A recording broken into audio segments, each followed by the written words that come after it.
should do is to look at the factors of the numerators. So the factors of the numerators will be 6 raised to the power x. Into the bracket of 6 raised to the power x divided by 6 raised to the power x is 1 plus 1 plus 1. You close the bracket. That is for numerator. You come to denominator also, you have a factor which is what? 2 raised to the power x.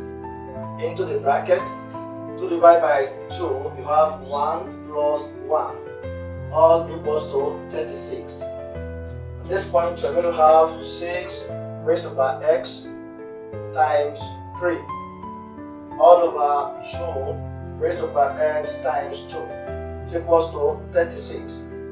6 raised to the power x times 3, all over 2 raised to the power x times 2, then multiply by 2 over 3 equals to 36 times 2 over 3.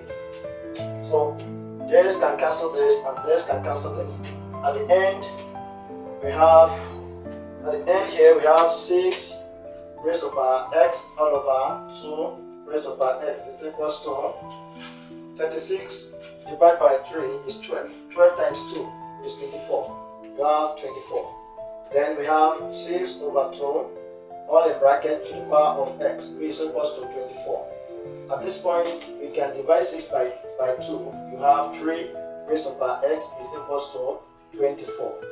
Now x will be log 3 raised to the power of 24, which is approximately 2.89. It's our final answer.